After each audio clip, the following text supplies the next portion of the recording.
Como lutar quando a nossa fé é abalada diante da prosperidade de homens maus, de ladrões que são alçados à presidência da República? Bom dia, graça e paz.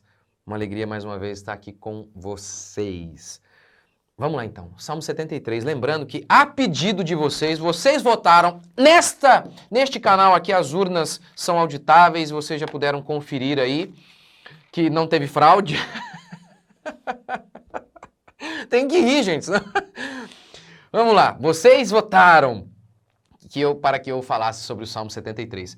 E é de fato espetacular. Eu estou até pensando em fazer aqui o devocional com vocês e depois pregar também na minha igreja o Salmo 73, porque é diferente. Quando a pregação é um negócio, tem essa coisa espiritual, não sei explicar, é diferente. Vamos ver, quem sabe eu vou fazer a série também de pregações. Então vamos lá, Salmo 73. O salmista aqui no Salmo 73, ele diz que quase caiu da fé ao ver a prosperidade dos homens maus. Ele invejava a prosperidade dos homens maus. E ele dizia, olha, eles prosperam, eles fazem só o que é mal e não acontece nada. Esse era o estado aqui até o verso 16. Esse é o cenário que ele está pintando aqui. E é o que muitas vezes você fica vendo, e por isso que você fica desesperado. A gente não pode ser chamado a aceitar, sabe, a injustiça. A gente pode rir, como eu fiz aqui agora, mas isso não significa que eu estou satisfeito com a injustiça, que eu acostumei. Não, nunca vou me acostumar com a injustiça. Mas o cristão, ele não precisa ficar em desespero. Por quê? Porque ele confia em Deus. Mas, diante desse cenário, muitas pessoas entram em desespero, ficam angustiadas. No meu caso, a angústia maior não é nem o medo, o receio de que seja um mau governo, que vire Venezuela, no sentido econômico. É a angústia. A maior angústia é a angústia de ver um condenado, não é? De que parece que o crime compensa. Então, por exemplo, essa semana a gente viu aí o Barroso, ministro do STF, ouvindo o questionamento simples de um cidadão brasileiro. O Barroso, e o código-fonte? Ô Moraes. E aí ele disse, perdeu mané. Fala de criminoso quando nos assalta. Perdeu mané, perdeu playboy. É humilhante. É uma humilhação isso. Isso é uma humilhação. Lá nos Estados Unidos, vários brasileiros cercando os ministros e eles dando risadinha. Risadinha. Ou seja, saindo impunemente de seus crimes claros. Um absurdo, uma humilhação. A gente lê certas coisas e a gente fica revoltado. Por exemplo, Felipe Neto. Ele fez vídeos xingando o Lula de tudo que é nome, dizendo, se tiver um cachorro, eu voto no cachorro. Nunca voto no Lula. E aí agora faz o L. A Globo. Ela mesma noticiou várias vezes os crimes. Tem um monte de matéria, procura aí. Os crimes do Lula. Um monte de gente. Todo mundo sabe disso. Aí do dia para a noite eles alegam amnésia ou demência.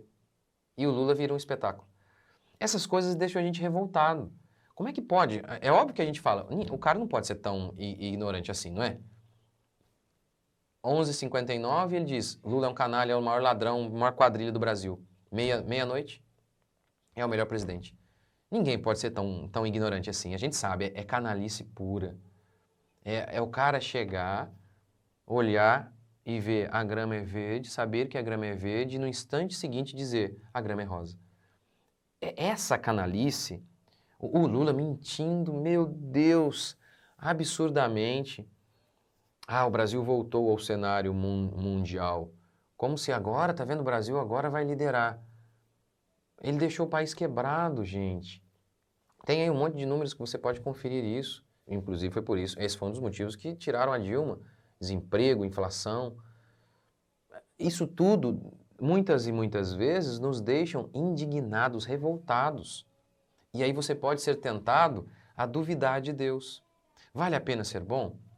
De que adianta? De que adianta ser bom? Olha o que estamos vivendo. O salmista também enfrentou isso. Como o salmista lidou com essa sensação? Verso 17. até que entrei no santuário de Deus. Então, compreendi o destino deles. O verso 17 é fundamental porque ele vira uma chavinha aqui. Até o verso 16, ele está descrevendo suas dúvidas, suas angústias e a sua visão incorreta sobre os ímpios. Porque ele estava tendo uma visão incorreta, dizendo, os ímpios só prosperam. Não é bem assim, já falei disso, né, nos devocionais anteriores. Ele estava tendo uma visão incorreta. Ele mesmo confessa isso depois, eu estava como um bruto irracional. Mas ele muda e ele volta à sanidade quando ele entra no templo. Por isso que o diabo quer as pessoas em casa. Algo espiritual acontece quando nos reunimos como igreja, quando frequentamos uma igreja verdadeira, quando ouvimos a palavra de Deus. E assim, é diferente, como eu falei para vocês aqui no começo, é diferente. A pregação, a igreja reunida é diferente. Mesmo porque você vai para o culto, você não tem como sair, você fica sentado ali, você tem que ouvir. Aí aqui às vezes já para, já vai não sei para onde, às vezes não assiste o vídeo completo. Ali não, você vai ficar até o final. E aqui na internet você pode assistir o que você quiser. Por exemplo, devocional de hoje. O pastor está falando umas coisas aí que eu não gosto muito, muda. Na igreja não. Você tem que ouvir tudo e aqueles assuntos que muitas vezes são indigestos, mas que você precisa. Você não pode dar um clique e escolher a pregação que você vai ouvir, como você faz na internet. Então, até que entrei no santuário. Tive contato, então, com a palavra de Deus, com as coisas espirituais. Então, quando nós temos o contato com as coisas espirituais, os nossos olhos se abrem. É por meio da palavra de Deus que os nossos olhos se abrem. E começamos, então, a enxergar as coisas corretamente. Quanto mais, então, você ler a palavra, quanto mais você estiver firme numa igreja, mais o seu olhar será espiritual. Obviamente, uma igreja bíblica. Uma igreja bíblica. Uma igreja bíblica, o pastor é bem difícil, tá? Mesmo a igreja bíblica, todos os pastores são terríveis. Todos, sem exceção. Por quê? Porque somos pecadores. Não estou dizendo terrível no sentido de que são ladrões, não, ou abusadores. Não. Mas somos pecadores. Mesmo um pastor honesto, a gente é pecador e a gente tem falhas muitas. Então, mas ali, frequentando a igreja, ouvindo a palavra de Deus constantemente, você começa a enxergar as coisas de maneira correta. E isso faz com que você se acalme. E você comece a confiar na justiça de Deus. Um outro ponto muito importante para que a gente lide com essas coisas é saber que você também é suscetível a essas tentações, a tentação de duvidar de Deus. Lembra quando Jesus falou para Pedro? Pedro, já pediu que você fosse peneirado. Pedro respondeu, todos podem te negar, menos eu. Grandes homens já passaram por isso, foram tentados. Pedro aqui, então, todos, eu sou o máximo. Jeremias, ele amaldiçoou o seu nascimento. João Batista, ele disse, eis aqui o Filho de Deus. Depois ele foi preso e aí ele, tu és mesmo o Filho de Deus? Porque não me tira daqui, tu não és o Salvador, o Libertador, porque eu estou preso. Elias ficou desanimado. Muitos homens de Deus passaram por esses períodos de tentação e muitos até caíram mesmo. Esses homens muitos tiveram conflito. O conflito em si não é algo pecaminoso, é uma tentação. É uma tentação. E muitos deles, nesse conflito, não abandonaram a fé. Tanto é que muitas e muitas vezes você vê na Bíblia os homens em conflito com Deus, discutindo com Deus. Senhor, o Senhor me abandonou. Senhor, porque o Senhor fez isso? Veja bem, se eles estão brigando com Deus, isso prova que eles tinham fé, né? A fé deles estava abalada. Mas se eles tivessem perdido a fé por completo, eles diriam, estou brigando com quem se o Senhor não existe?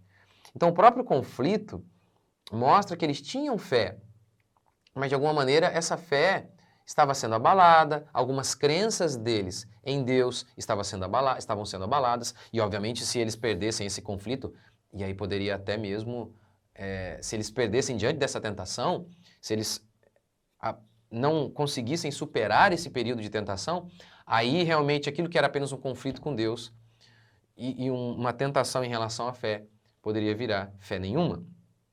Mas homens de Deus, então, são tentados. São tentados sexualmente, são tentados à gula e são tentados a duvidar. São tentados a duvidar. Será que Deus está com a gente? Olha lá o que está acontecendo. E aí eu tenho que lembrar para vocês, mais uma vez, eu entrei no santuário, eu estava assim, mal, até que eu entrei no santuário e eu vi o fim deles. Então o santuário trouxe a ele uma percepção correta das coisas.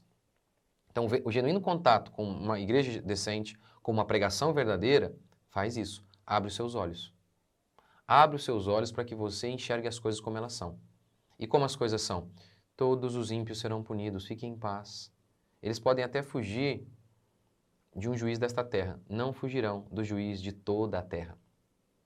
De um juiz que é o Senhor absoluto sobre todo o mundo. Então, esse contato com o templo, a igreja, com a palavra de Deus, com a espiritualidade, que o templo representa tudo isso aqui, faz com que os seus olhos se abram e você enxergue as coisas corretamente. E ao enxergar as coisas corretamente, você vai vencer as tentações em relação à sua fé, as dúvidas que Satanás tenta lançar sobre você. Vamos orar? Senhor Deus e Pai, te agradecemos por mais um dia, bendizemos o teu santo nome, louvamos ao Senhor por tudo que o Senhor tem feito. E estamos em paz, porque nem uma bala que foi roubada ficará impune. O Senhor é o justo juiz. Pai, dê-nos força para pregarmos o Evangelho, para fazermos aquilo que está ao nosso alcance. Ajude-nos, ó Pai. Fortaleça-nos, ó Deus. Não permita que venhamos a desanimar, mas enche-nos, ó Pai, do Teu Espírito Santo, da Tua força, da Tua palavra, para que possamos permanecer de pé, ainda que todos caiam ao nosso redor. O Senhor é o autor e consumador da nossa fé. Nós estamos em paz. O Senhor há de manter, preservar a nossa fé até aquele dia. Nós oramos em nome de Jesus. Amém, gente? Deus abençoe vocês. E lembrando que o meu curso, A Culpa do Meu Corpo, a gente manteve aí, vai manter a promoção aí durante esse mês por conta da Black Friday. E quem sabe vamos fazer também uma promoçãozinha em relação aos outros dois cursos. Deus abençoe, até o próximo vídeo.